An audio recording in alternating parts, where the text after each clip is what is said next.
नमस्कार सगळ्यांना, मी रोहिणी. सॉरी आधी राजेश आपल्यासोबत नाही आहे, पण ती लवकर जॉईन करणार आहे आपल्याला. तर मला काही एक्सपिरियन्स शेअर करायचा होता तुमच्यासोबत. जसं की आम्ही मागच्या व्हिडिओमध्ये बोललो होतो की मेकअप करत असताना आम्ही दुसऱ्या पण नवनवीन गोष्टी शिकतो आहे. तर त्यातलीच एक गोष्ट म्हणजे ह्यावेळेस आहे ना, आम्ही असं ठरवलं होतं की आता हा जानेवारी महिना आहे, सगळ्यांना माहिती की आपली संक्रांत असते जानेवारी महिन्यात. तर मी आणि राजेश्री आम्ही दोघींनी मिळून असं ठरवलं की आपण ह्यावेळेस आहे ना हलव्याचे साज बनवूया.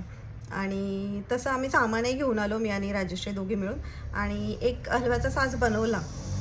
आणि मार्केटिंग करण्यासाठी आम्ही व्हॉट्सअपला, इंस्टाग्रामला सगळीकडे पोस्ट पण केला. पण 5-6 दिवस झाले आम्हाला एक पण ऑर्डर नव्हती आलेली. मग त्याच्यामुळे आमचा थोडासा डिसमूड झाला, पण मग होप्स नव्हते हारलो आम्ही. आणि मग फायनली एक ऑर्डर मिळाली आम्हाला, आणि तो हलव्याचा साज आमचा विकला गेला. मग त्याच्यानंतर मग आम्ही परत ठरवलं की आपण अजून 2 तरी साज बनवून ठेवूया. आणि मग 2 साज बनवले, आणि त्याची तर आम्हाला ती ऑर्डर तर लगेच मिळाली. ते दोघंही साज विकले गेले, आणि मग असे आम्ही नंतर भरपूर साज बनवले, काही रेंटवर पण दिले. आणि तुम्हाला विश्वास पण नाही पटणार, पण आम्हाला नागपूरवरनं पण 2 ऑर्डर्स आल्या होत्या. त्याही आम्ही पूर्ण केल्या. नंतर छोट्या मुलांसाठी पण आम्ही साज बनवले होते, जे आपल्याला बोरनाण्यासाठी लागतात. तर ते पण आम्ही साज बनवले.